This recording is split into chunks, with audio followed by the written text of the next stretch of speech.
UK-based philanthropy InfoTrust is approaching Valve to keep the Steam arrival of Active Shooter, an amusement depicted as a dynamic SWAT test system in which dynamic parts are offered to players, either as an individual from the police or as the main dynamic shooter. The diversion is depicted as an unbalanced shooter grounded in true components like sensible AI and settings, specifically like the Homeland Security-made shooting test system we covered not long ago. In any case, the trailer, which incorporates gameplay clasps of homicides in classrooms and corridors, leaves no uncertainty with respect to what it's extremely about. There have been 22 school shootings in the US since the start of this current year, an InfoTrust agent told the BBC. It is appalling.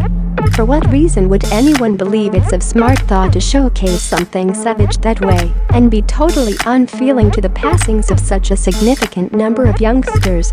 We're horrified that the diversion is being showcased. Comparable responses are copious on the Steam gatherings too. A few publications bolster the diversion, maybe unexpectedly, maybe not, but rather the larger part express solid resistance to its discharge. The distributor, Ussit, reacted to protestations in an elucidation post saying that this diversion does not advance any kind of viciousness, particularly any kind of a mass shooting. Initially, when this diversion began its course of the advancement, I have moved toward having SWAT just based gameplay.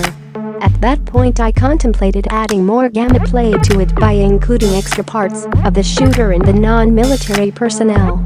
While I can see individuals' outrage and why this may be a terrible thought for the amusement, despite everything I feel like this subject ought to be allowed to sit unbothered, they compassed.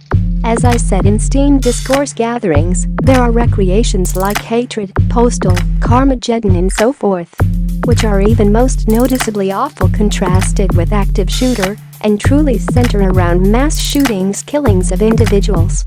Corrosive, which has beforehand discharged diversions including White Power, Pure Voltage and Tide Pod Challenge. The offensive titles apparently have little to do with the substance of the amusements, said that the part of the shooter might be expelled from the diversion preceding discharge, in spite of the fact that there's no sign yet that will really happen.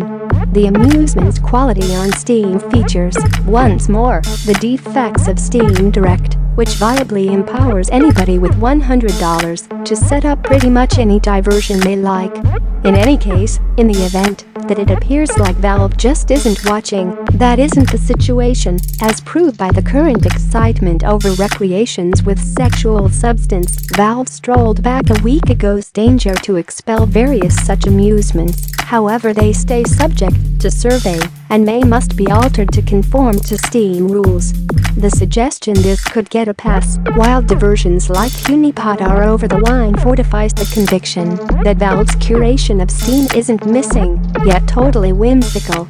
I've messaged Valve to inquire as to whether Active Shooter will be liable to a survey procedure like that being connected to diversions with sexual substance, and if not, for what reason not, and will refresh on the off chance that I get an answer.